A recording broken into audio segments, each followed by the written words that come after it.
那真的是中国共产党不是中国的 DNA。中国共产党的核心灵魂 DNA 居然是基督 DNA。虽然它是黑化了，黑化也是基督啊，路西法也是大天使啊，所以它跟你华夏的这个所谓儒家文明没鸡巴半点的关系，没鸟关系。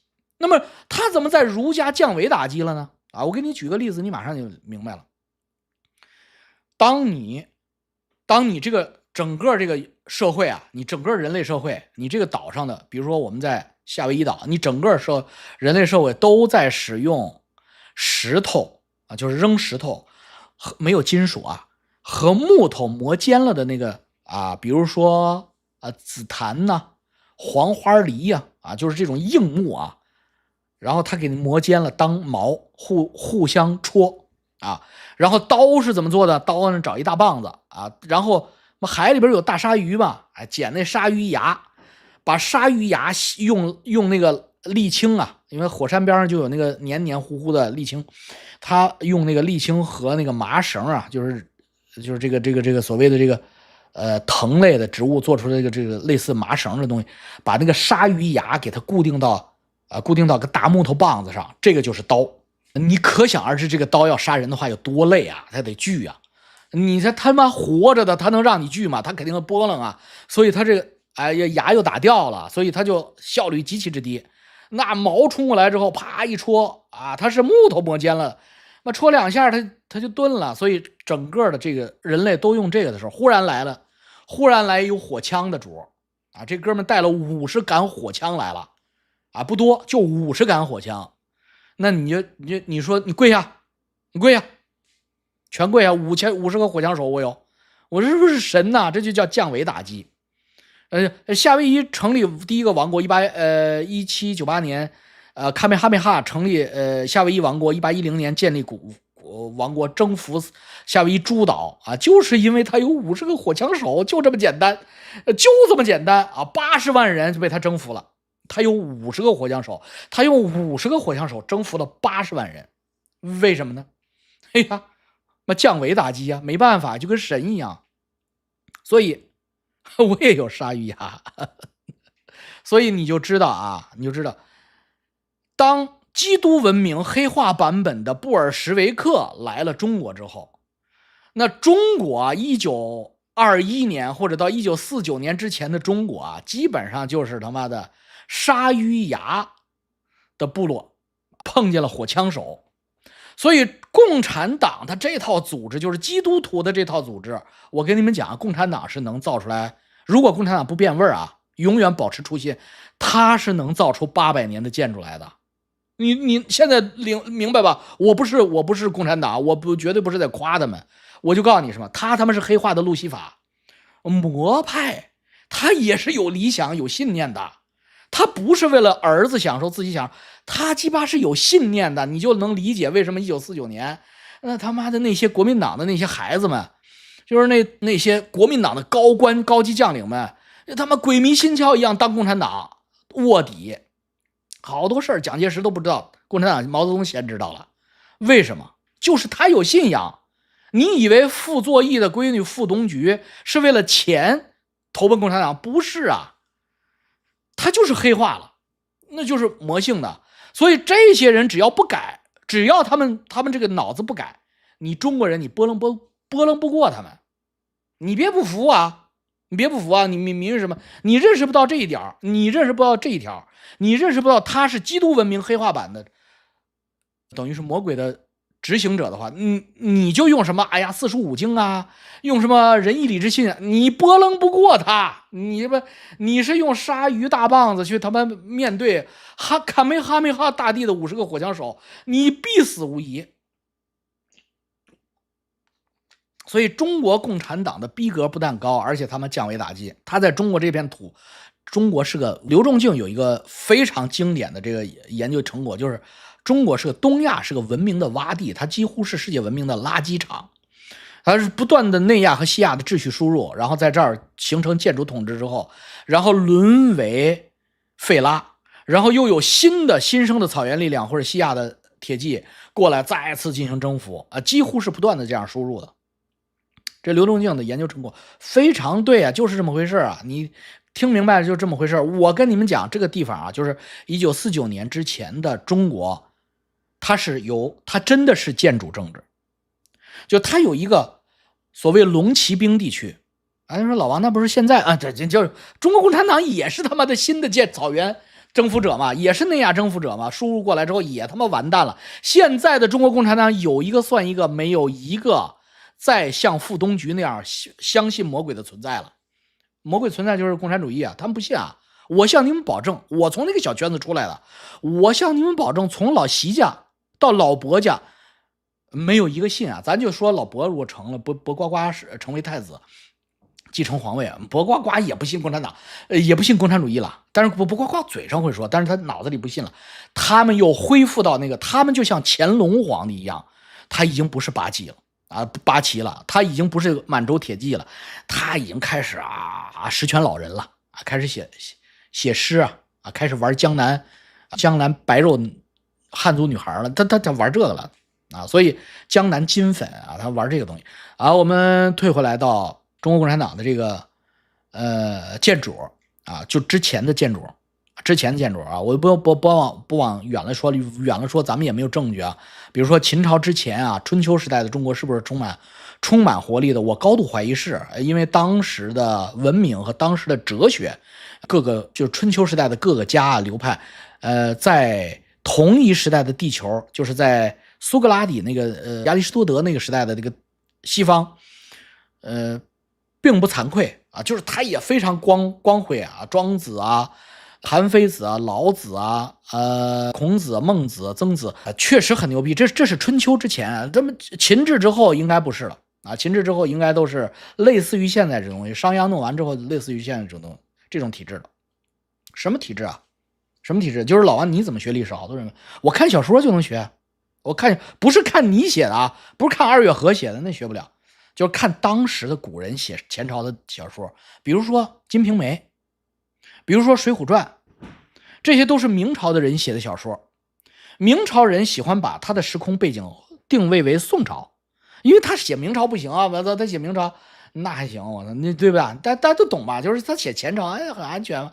民国他写大清啊，所以他写宋朝，他是有依据的，他一定是按照明朝的社会。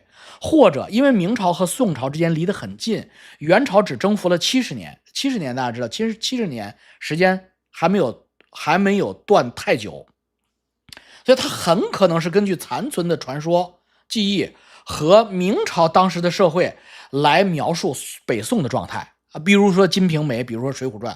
那这个里边有一个细节啊，我今天只讲一个细节，我就是动摇你们的三观。就是动摇你们明朝人人穿绫罗绸缎，穿着你们现在网红摆拍的那个汉服，那是扯鸡巴蛋啊！那是扯鸡巴，那是天龙人穿的，不是你贩夫走卒穿的。贩夫走卒穿什么？我给你们讲讲啊。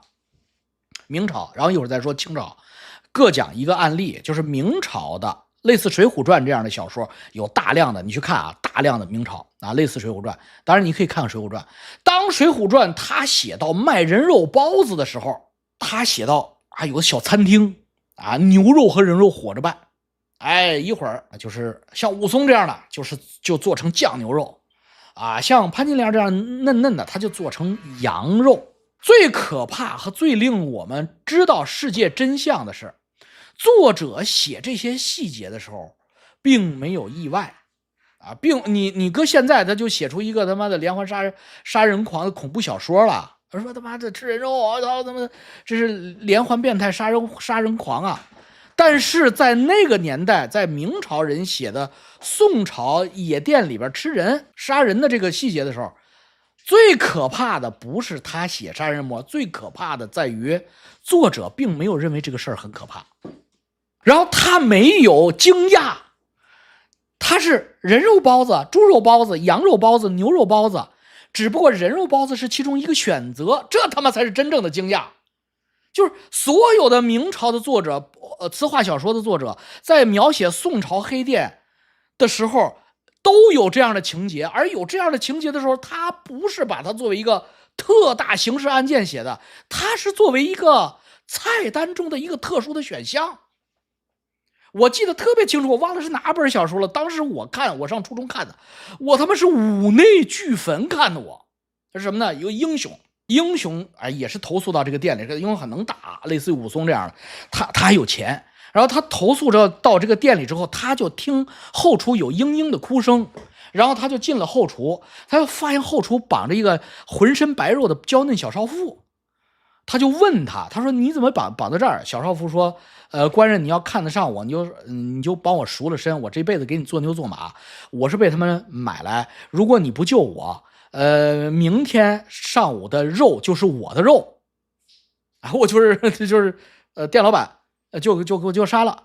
我告诉你，最让我震惊的是，小少妇在说这段话的时候，他并没有认为自己的遭遇有多么特殊，而关键是听到这段话很能打的侠士听到的时候，侠士并没有报警，侠士是真的摸出来了5两银子给店老板啊，他看上了这身白肉了，他说你不要吃了他啊，你让他跟了我啊，他就把他领走了。我操，他为什么不报警？他为什么就真拍出5两银子把他给赎走了？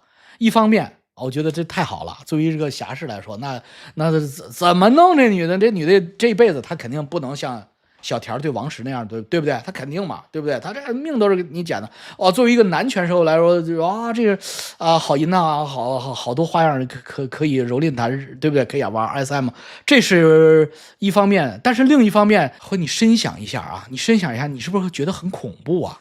就说明这个事儿是他妈太普遍了。如果这个小少妇不是那个细皮嫩肉的官家女子被贼人打劫了之后，像她自己描述的时候，好人家的小姐打劫了之后卖到这儿当人肉了。如果不是这样，她只是个山野村妇的话，我相信第2天就吃上她了，就成了馅儿了。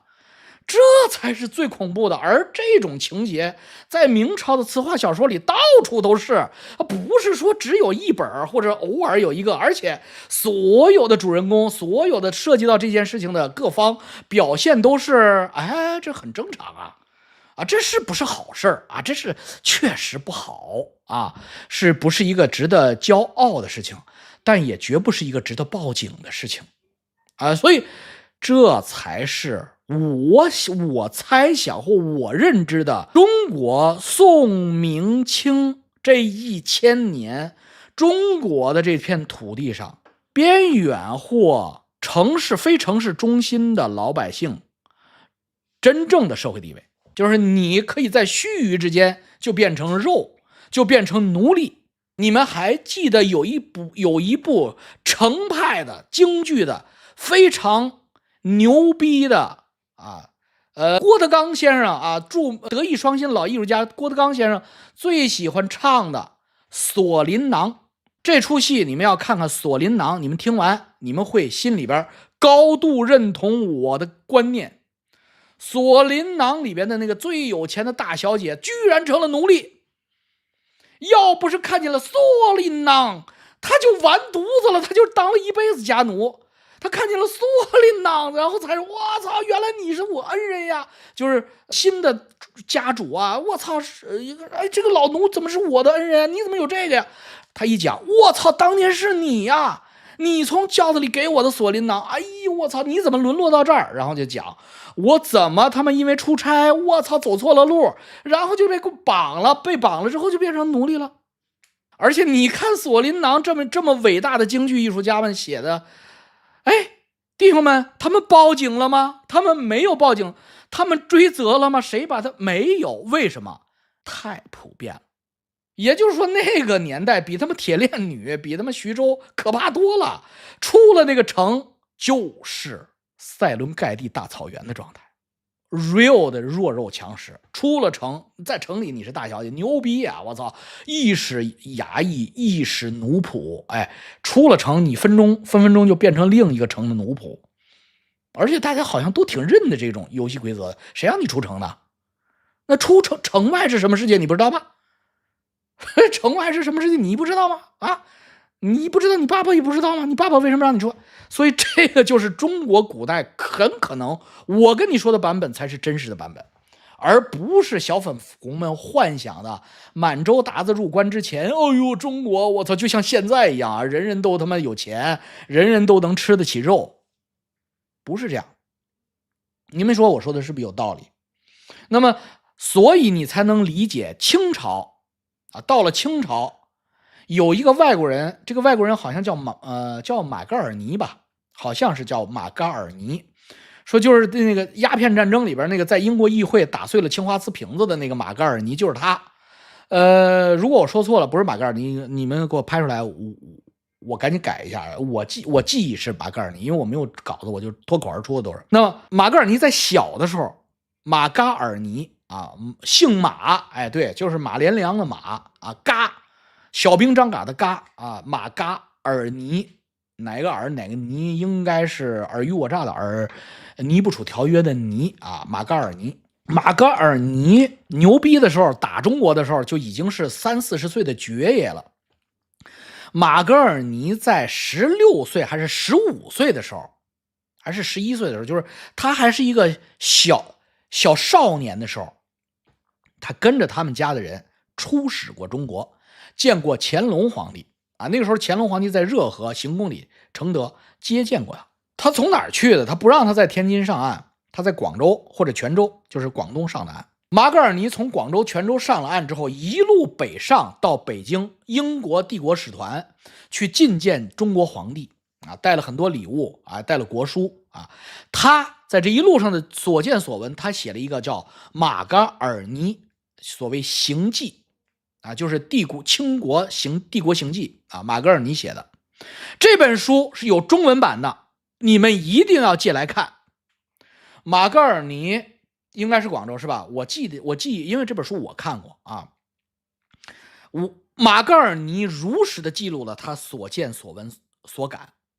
那你的感觉就是他们就是我刚才说的这鸡巴玩意儿，这鸡巴地方，城外就是歌坛呐。我操，这个城里也像歌坛呀！满大人就基本上就不把中国人当人，就不把老百姓当人，老百姓基本上就是穿着衣服的人形猿猴啊，什么人的性格啊，人的所谓的追求啊，人的精神上的东西没有，非常实际，非常势利。哎，见利忘义，这就是你看完马嘎尔，你行记，你就知道马嘎尔尼为什么鼓动英国说不用啊，不用怕他们，因为他们之前对于中国的印象是意大利人传去的马可波罗游记啊，他们认为中国很强大，天兵天将，我操，这个玩意儿他妈的跟他们做生意挣点钱就得了，打他们不敢想。马嘎尔尼说，你们看这个。一个大瓷瓶，咵一锤子打碎了，这就是中国。也许在历史上它非常伟大，但现在它看起来精美，但其实不堪一击。它是瓷做的，为什么？嘎嘎嘎嘎讲。然后皇上和议会议员通过了，就派了一支军队，这就是1840年鸦片战争的来源啊，他就去了。乒乓，果然啊，几千英兵就把纵横天下无敌手啊，就跟当年八旗来了一样啊，就是八旗不满万，满万就是纵横天下无敌手，基本上也是降维打击了。所以马嘎尔尼写的清朝的行记是用一个英国人现代英国那个年代的英国和我们现代的人类之间是没有文明代差的，你能完全理解他的东西。然后你再结合锁麟囊，你再结合那些明代的词话小说，你就能知道马嘎尔尼说的就是一直是这样啊，不是说明朝不是这样，清朝变成这样，而是一直是这样，就是一小撮加起来应该都没有10万人的极其精锐的所谓的天龙人，在统治数以亿计的奴隶啊，这个奴隶呢叫老百姓啊，不叫奴隶。今天叫人肉电池或韭菜，所以我跟你们讲了所有这些东西，我到今天就扣到今天这句话，你难道觉得今天不是吗？你觉得今天这些老百姓啊，中国这些老百姓啊，打倒美帝国，干掉日本，干掉小日本，和平小日本啊，他日我有什么庆运制啊，提兵1万灭东京啊，这些牛逼的，你以为他们不是马嘎尔尼城外的那些歌坛的人吗？哥谭人也有文化的，马格尔尼理解不了而已。那你以为他们不唱戏，他们不看皮影戏吗？他们也看，也有文化的啊。只不过马格尔尼眼里这个文化就是刚才我说这文化，我操，提兵3000踏平欧罗巴，就是基本上就这文化，人是傻逼的，我操。那天龙人是清醒的，天龙人不清醒的时候很少，天龙人一不清醒，这个国家就灭了，新的建筑就要到来了，新的征服秩序可以输入了。在秩序输入之前，天龙人很清醒啊。你以为尼布楚条约之前，你以为俄罗斯打得过中国吗？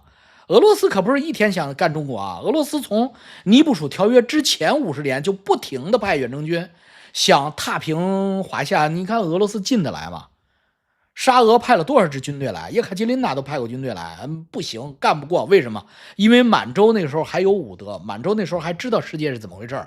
满洲用的枪和炮并不落后，在尼布楚城下这边也有炮的，黑龙江将军是带着炮过去的，叮了刚啷跟哥萨克对攻。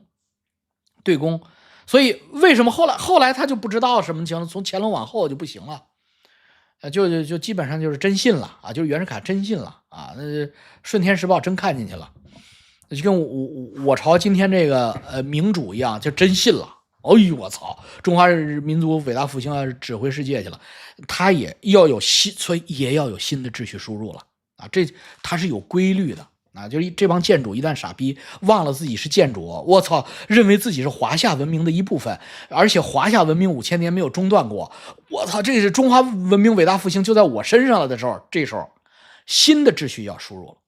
因为什么？因为他傻了，他疯了，他真信了。开始是懵的，别信啊，他妈是傻逼，蒙着他们就行了。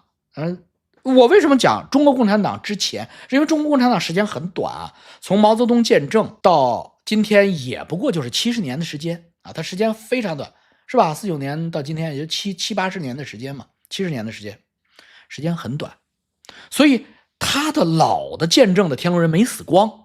你像我出生的时候，他们都在，我父亲就是那一代的人嘛，没有死光。我父亲1940几年出生的，他很清醒，你们知道吗？老爷子很清醒啊，那老共产党啊极其清醒，清醒到什么？把马杜罗一抓，第一句话，美国干了一件好事儿。委内瑞拉人民太痛苦了，26年800万难民，400万委内瑞拉小学生每天吃不到1顿饭，你没听错啊，1顿饱饭不能保证啊，所以美国干了一件好事儿。第二，我们投资的钱可能又要不回来了。就是老爷子说这2句话，这是什么？我告诉你，真正的还没有失去武德的共产天龙人知道世界是怎么回事。还有一个例子啊，你们天天骂日本啊，你们天天骂日本，我一说日本好，你们就不爱听了啊。我告诉你们特别残酷的事实，特别残暴的事实，直到今天，我就敢保证，包括老习家，没有一个共产党的家族不尊重日本。听见这句话了吗？没有一个共产党的家族成员小瞧日本人和日本文化。就是他们告诉你们，给你们看731啊，给你们看南京照相馆啊，让你们小瞧日本啊，看不起日本。他们的孩子或者他们自己去了日本，是毕恭毕敬啊，不是怕日本，是尊重日本。为什么？因为他们知道事实的真相啊！操，日本是一个很伟大的国家呀，日本文明很伟大。也许它有这样那样的缺点，哪个文明没有这样那样的缺点呢？它确实是做出来了很伟大的事情啊，那是一个存在，而且一个伟大的存在。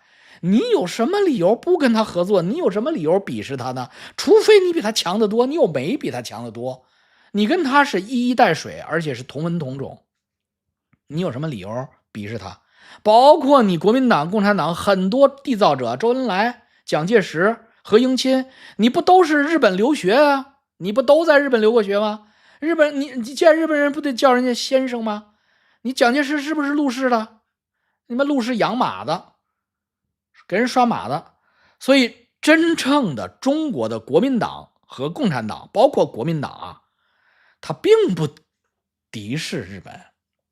他们人家也没骗你们说敌视的是日本军国主义啊，对于日本人民或者日本文化没有敌视啊。所以王叔这次委内瑞拉对黄金会委内瑞拉好多黄金啊，没有调整一半撤回去了，就调整完了啊，听明白了吗？调整完了。80后的童年在日本，青春在日本，所以老习他们虽然半文盲，但是他们尊重日本，没错，就是其实天龙人啊，就是中国的天龙是尊重日本的。中国天龙人和日本天龙人之间的共同语言，远远超过中国傻逼老百姓对于日本现在老百姓已经不傻逼了啊，就是如果日本有傻逼老百姓啊，就是那基层的那些啥都不是的那些亚木茶们啊，那是真正的两边的韭菜啊，真正的中日的高层啊，即使在抗日战争时代，双方的高层也是有共同语言的，而且呢，共同语言要远远超过双方基层士兵